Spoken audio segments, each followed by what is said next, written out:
할렐루야. 오늘 본문에서 예수님은 십자가의 죽음을 몇 시간 앞두고 제자들과 마지막 식사를 하신 후에 손수대야에 물을 떠와서 제자들의 발을 일일이 다 씻겨주셨습니다.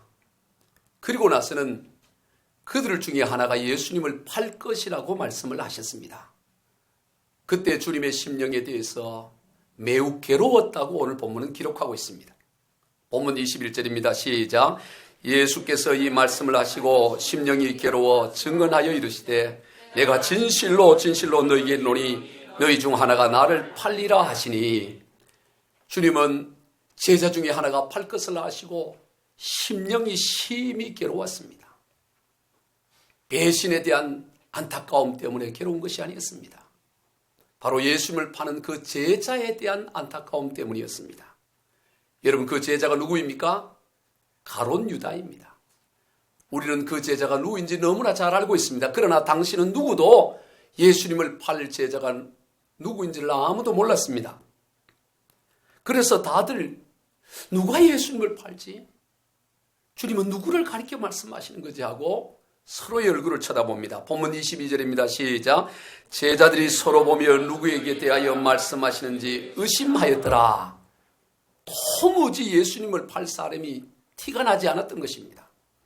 우리는 가룟 유다라는 것을 알지만 당시의 제자들은 누구인지 도무지 몰랐습니다. 그래서 서로 얼굴을 쳐다보면서 누가 예수님을 팔 사람일까 서로 의아해했던 것입니다. 이것을 세번역 성경에서는 이렇게 기록합니다. 시작.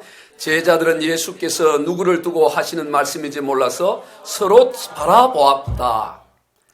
서로 바라다보은 거예요. 모르니까. 전혀 몰랐다는 것입니다. 여러분, 이것이 문제입니다. 이것이 오늘 우리의 문제이기도 합니다. 오늘 이 시대도 누가 예수님을 팔 사람인지 아무도 모릅니다. 한번 옆 사람 쳐다보세요. 누가 예수님을 팔 사람일까? 표가 나지를 않아요. 전혀 모릅니다. 겉으로 보기에는 그럴 만한 모습이 전혀 보이지 않는 것이지요. 예수님을 팔 가룟 유다가 어떤 사람이었습니까? 멀쩡한 사람이었습니다. 당시 가룟 유다가 그럴 사람이라고는 누구도 생각을 하지 못했습니다. 가룟 유다는 예수님과 3년을 함께한 사람입니다. 예수님께서 행하신 모든 기적들을 측근에서 가까이 다 지켜본 사람입니다. 죽어 무덤에 장사 지낸 바 나흘이나 된 나사로의 무덤 앞에서 예수님께서 나사로야 나오느라고 했을 때 나사로가 얼굴에 수건을 동인 채, 그리고 팔과 다리는 이 배로 그렇게 묶인 채로 걸어 나왔습니다. 그것을 다 나사로가 지켜보았던 것입니다.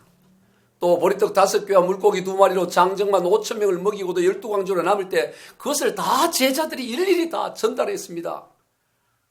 이 가룟 유다도 그 예수님으로부터 떡을 그리고 고기를 받아서 물고기를 다 수천 명의 사람들에게 나누어준 경험을 한 사람입니다. 그 외에도 수많은 기적, 모든 것을 다 함께 현장에 참여했습니다. 여러분, 만약 그 가운데 어느 하나만이라도 여러분 그 현장에 있었다면 여러분 어떻게 그 이후의 삶이 달라질까요? 아마 무슨 일을 하든지 누구와 대화를 하든지 결국에는 그 얘기를 할 것입니다. 기승전 그 이야기입니다. 다음 동안 얘기하다가도 결론은 내가 바로 그 현장에 있었다고 그 이야기로 결론을 맺으려고 할 것입니다. 아마 틀림없이 그 이야기 하나로, 그 하나의 경험한 것으로만으로도 유명한 부흥 강사가 되거나 유명한 간증자가 되었을 것입니다. 그런데 가룟 유다는 기적들 가운데 어느 하나가 아니라 모든 기적의 현장 가운데 함께했습니다. 그리고 그런 12제자 가운데도 한 사람이었습니다. 더군다나 재정을 담당했습니다. 오늘날 교회에서도 재정을 아무나 맡지 않습니다. 믿을만 해야 하고 셈을 할 줄 알아야 합니다. 이처럼 가룟 유다는 누가 보더라도 예수님을 팔 사람으로 전혀 보이지 않았던 것입니다. 여기에 문제가 있습니다. 오늘 이 시대를 살아가는 우리들 가운데도 얼마든지 가룟 유다와 같은 사람이 될 수 있다는 사실이에요. 요한복음 12장에서 나사로의 누이 마리아가 예수님의 발에 비싼 향유를 부어드리고 자신의 머리털로 예수님의 발을 씻겨드렸을 때, 그때 가룟 유다의 반응은 왜 이 비싼 향유를 300데나리온에 팔면 될 이 비싼 이 향유를 왜 그냥 쓸데없이 왜 그렇게 허비하느냐고. 이것을 팔아서 가난한 사람들 도와주면 얼마나 좋겠냐고 그렇게 하면서 마리아를 책망하는 것을 보게 됩니다. 여러분 그 말을 할 때 거기에 앉아있던 사람들의 반응이 어땠을까요? 왜 저 사람이 저런 말을 하지 그랬을까요? 맞아. 역시 가룟 유다는 가난한 사람들을 생각하는 사람이야. 다들 그렇게 생각하지 않았겠습니까? 그럴듯하는 것입니다.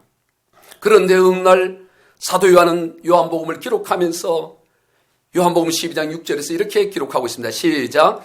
이렇게 말하면 가난한 자들을 생각함이 아니요 그는 도둑이라 동계를 맞고 거기 넣은 것을 훔쳐가미르라. 훗날 사도 요한이 봤더니 그때 그가 그렇게 말한 것은 그때는 몰랐어요. 그가 도둑이었기 때문에 그것을 헌금하면 그 중에 일부를 훔쳐가기 위해서 그런 말을 했다. 가난한 사람을 생각해서 한 것이 아니고 나중에 그가 죽고 나서 그가 맡고 있었던 돈계를 조사해보고 장부를 살펴봤더니 돈을 도둑질해 간 것입니다. 횡령한 것이 발견된 것입니다. 그래서 그가 사실은 돈을 도둑질하기 위해서 그렇게 했다라고 기록했던 것입니다. 그러나 당시에는 누구도 눈치를 채지 못했을 것입니다. 왜냐하면 말하는 것이 너무나 그럴듯했기 때문인 것입니다. 그가 도둑질을 전부 다 한 것이 아닙니다. 조금씩 티가 나지 않게 그렇게 했던 것입니다. 그러다 보니 어쩌면 본인 스스로도 자신의 그 죄가 얼마나 심각한지 몰랐을 것입니다. 처음에는 이러면 안 되지 하다가 점점 더 이 정도쯤이야. 그러다가 결국에는 예수님을 은 30에 파는 그런 결과에 이르는 것을 보게 됩니다. 이미 죄에 익숙해 있었기 때문입니다. 그런데 그 배후에 놀라운 사실이 있습니다. 그저 가룟 유다는 그저 조금씩 그렇게 죄를 범하고 결국 예수님을 은 30에 팔 때도 크게 그냥 그 마음에 대수롭게 여기지 않고 그렇게 팔고 그런 과정 가운데 사실은 그 배후에 사단 마귀가 존재했다라고 성경은 기록하고 있는 것을 봅니다. 요한복음 13장 2절입니다. 시작. 마귀가 벌써 시몬의 아들 가룟 유다의 마음에 예수를 팔려는 생각을 넣었더라. 마귀가 그 가룟 유다의 마음에 그런 악한 마음, 죄악된 마음을 심어 넣었다고 기록하고 있는 것입니다. 이것은 당시 누구도 몰랐던 일입니다. 어쩌면 가룟 유다 자신조차도 상상조차 못했던 일입니다. 다 자기가 생각해서 자기 생각으로 하는 것이라고 생각했지 그것이 마귀가 넣어준 생각이라고 상상인들 했겠습니까? 여러분 사단 마귀는 이처럼 우리의 생각을 통해서 그의 일을 행합니다. 그렇게 생각을 통해서 일할 때 마치 그 생각이 마귀의 생각이 아니라 나의 생각인 것처럼 내 생각인 것처럼 그렇게 하는 것입니다. 틀림없이 내가 생각하기 때문에 내 생각이라고 얘기하는 것입니다.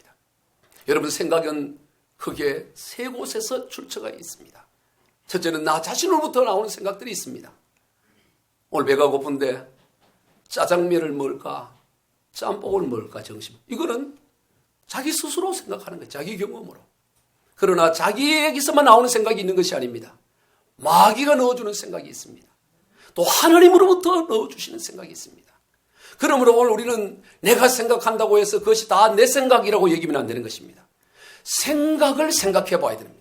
이 생각의 출처가 어디에서 비롯되는가를 살펴봐야 합니다. 한번 따라해 봅시다. 생각을 생각하자. 생각을 생각해 봐야 돼요. 다 내가 생각하는 것 같지만 내 생각이 아니에요. 하나님으로부터 주어지는 생각이 있고 가룟 유다처럼 마귀가 넣어주는 생각이 있다는 것입니다. 그런데 이게 분별하기가 어려워요. 다 내 생각인 것처럼 그렇게 생각하는 것입니다. 그러므로 그 생각을 구별해서 마귀가 넣어주는 이 쓰레기와 같은 생각은 쓰레기통에 가져다 버려야 되는 것입니다. 대적하고 물리쳐야 되는 것이에요. 그걸 구별해야 되는 것입니다. 여러분 꽃밭을 망가뜨리는 방법은 간단합니다. 어떻게 하면 꽃밭을 여러분 망가뜨릴 수 있을까요? 굳이 꽃밭을 짓밟을 필요가 없습니다. 가만히 두기만 하면 꽃밭은 금방 망가지는 것입니다. 아무것도 하지 않고 가만두면 거기에서 잡초가 생겨나고 가시덤불이 생겨나서 엉망이 되어버려서 망해지는 것이죠. 오늘 우리의 삶도 마찬가지입니다. 우리의 생각을 그냥 가만히 둬버리면 그 인생은 망하는 길로 가게 되는 것입니다.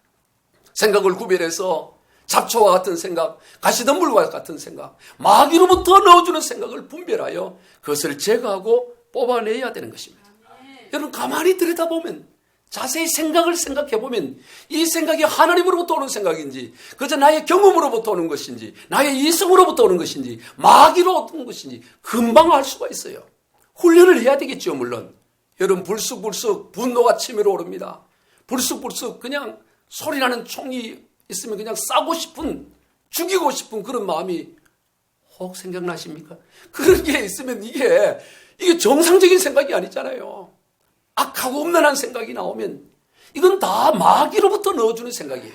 그런데 그렇게 생각하지 않습니다. 다 그냥 내가 생각하는 것이니까 내 생각이라고 얘기하는 거예요. 거기에서 문제가 있는 것입니다. 생각을 또 생각해보고 마귀로부터 오는 생각은 대적하고 물리쳐야 되는 것입니다. 그럴 때 승리하는 삶이 돼요. 여러분, 이제 결단을 해야 됩니다.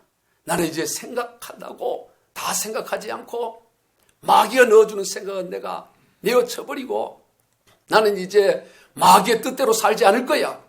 이제 마귀가 넣어주는 거 그거 나는 더 이상 묵상하고 붙잡을지 않을 거야. 물리치겠다.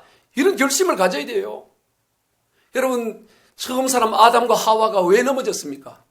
마귀가 넣어주는 말을 묵상하고 대화하다가 거기에 넘어지는 거예요. 그런데 두 번째 아담이신 예수 그리스도께서는 마태복음 4장에 마귀가 이런저런 유혹을 가져왔을 때 대화하지 않았습니다. 대적했던 것을 보게 되는 것입니다. 마귀는 대화할 상대가 아니라 대적해야 될 상대인 것입니다. 물리치고 몰아내야 되는 것입니다. 쓰레기통에 버려야 되는 것입니다. 그럴 때 우리는 하나님의 사람으로 살아갈 수가 있는 것입니다. 여러분, 마음의 중심이 중요해요. 마음의 중심이 중요합니다. 여러분의 마음의 중심은 지금 어디를 향하고 있습니까? 여러분의 마음의 중심에는 무엇이 자리를 잡고 있습니까?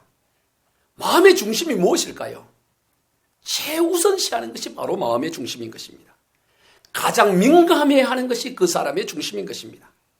가장 그 부분이 약한 것이 그 사람의 중심인 것입니다. 여러분, 사람마다 특히 약한 부분이 있어요. 다 강한 사람은 아무도 없어요. 약하고 약한 게 인생인데 그 가운데 약한 것 가운데서도 특히 약한 게 있습니다.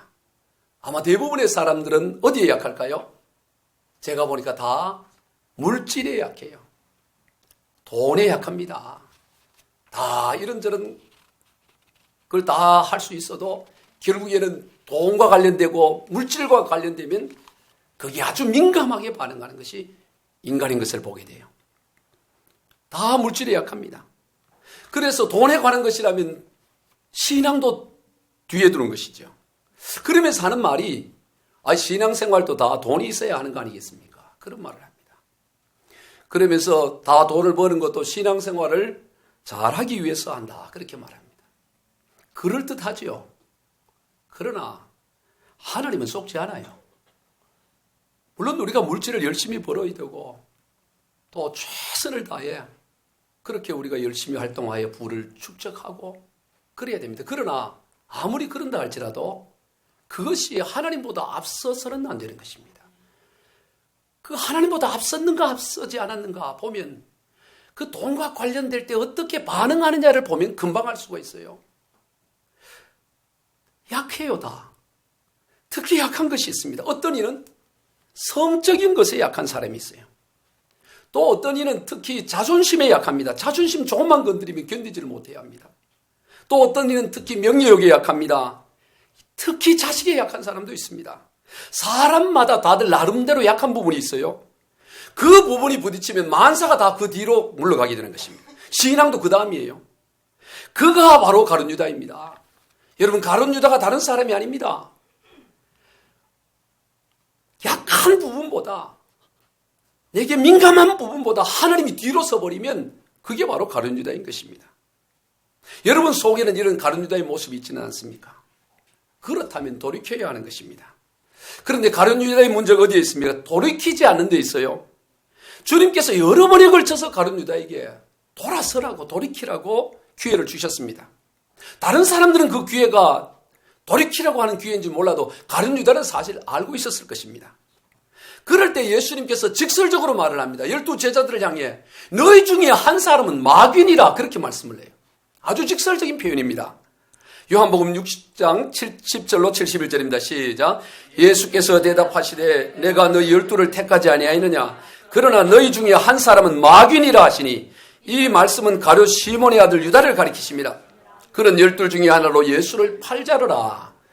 다른 사람들은 다 떠나갔는데 가룟 유다는 떠나지 않고 머물러 서 있으니까 예수님이 직설적으로 너 12 중에 한 사람은 나를 팔 마귀다라고 표현해요.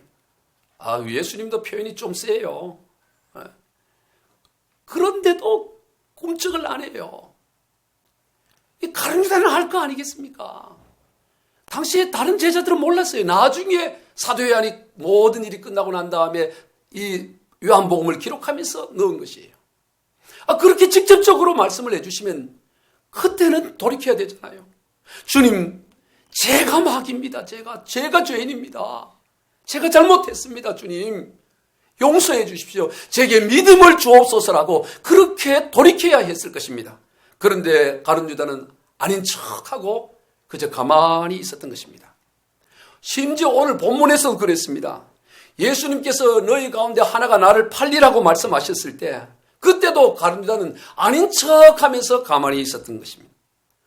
그래서 그 예수님께서 말씀을 하실 때 제자들이 그 누구를 가리켜 하시는 말씀인지 하고 수군거리고 서로 얼굴을 쳐다보았던 것입니다.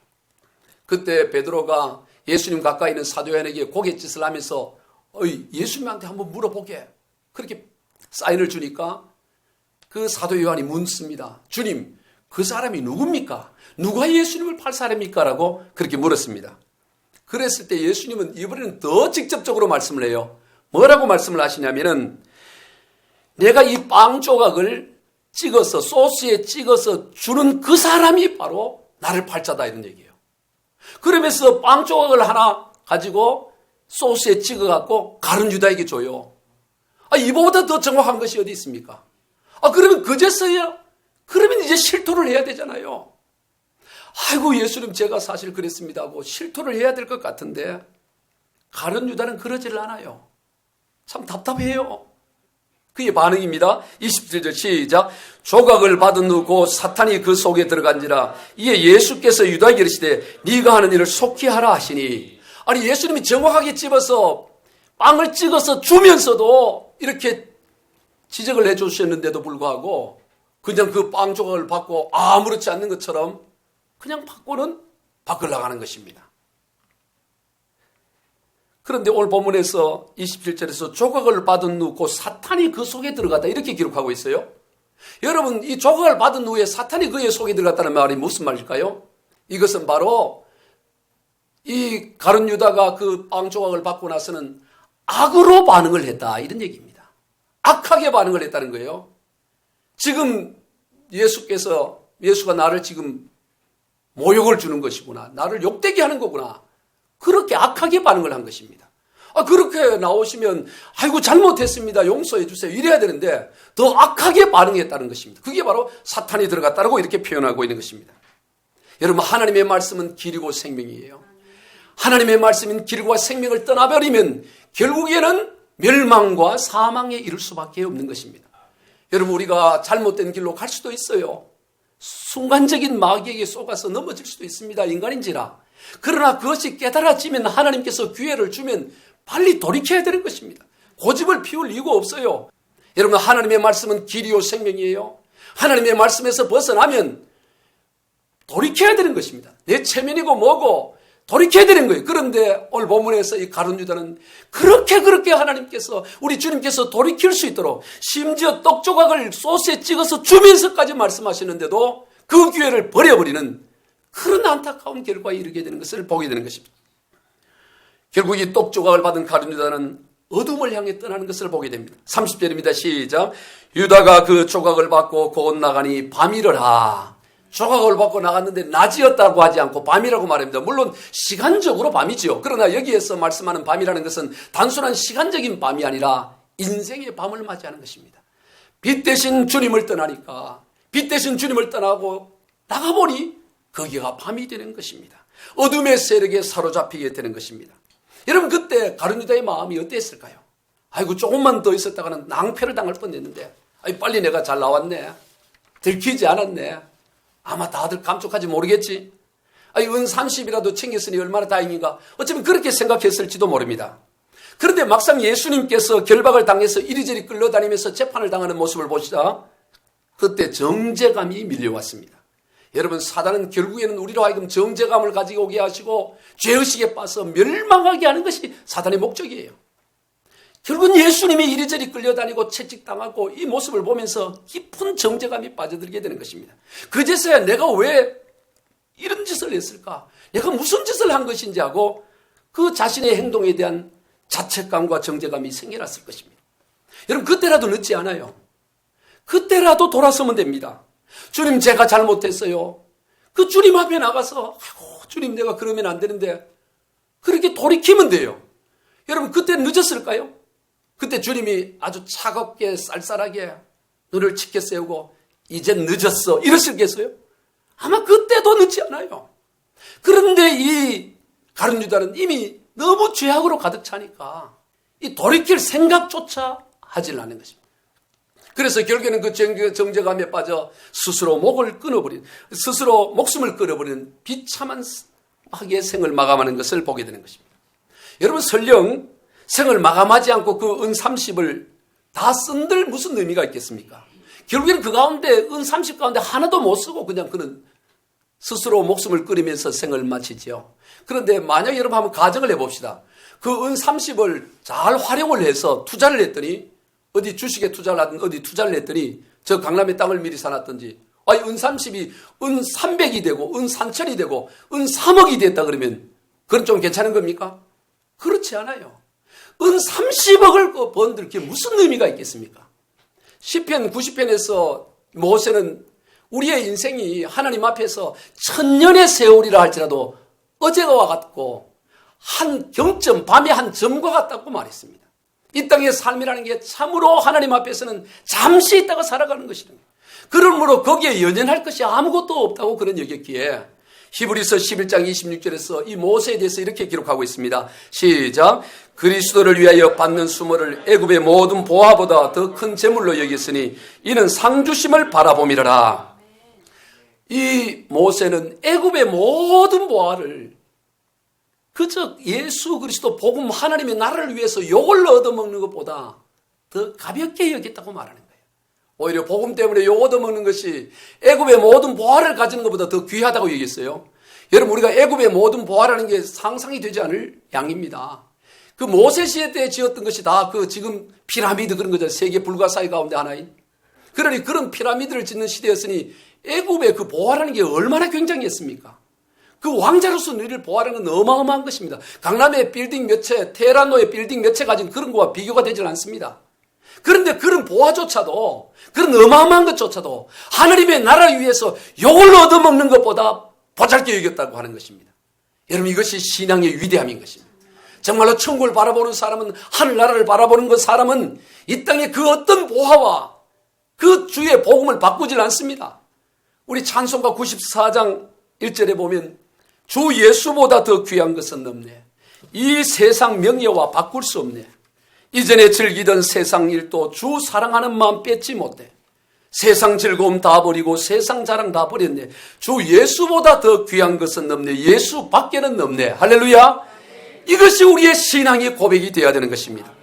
이전에 즐기던 세상 그 어떤 일도 주 예수보다 비교할 수 없어요. 아무것도 아닌 것이라고. 그래서 세상 즐거움 다 버린다고. 99%만 버리는 것이 아니라 그거 다 버려도 나는 조금 더 아까워하지 않는다고. 이러면 찬송가 94장이 우리의 신앙의 고백이 되어야 될 것입니다. 우리 모두 그러한 인생이 다 되시길 주 예수 그리스도 이름으로 축원드립니다.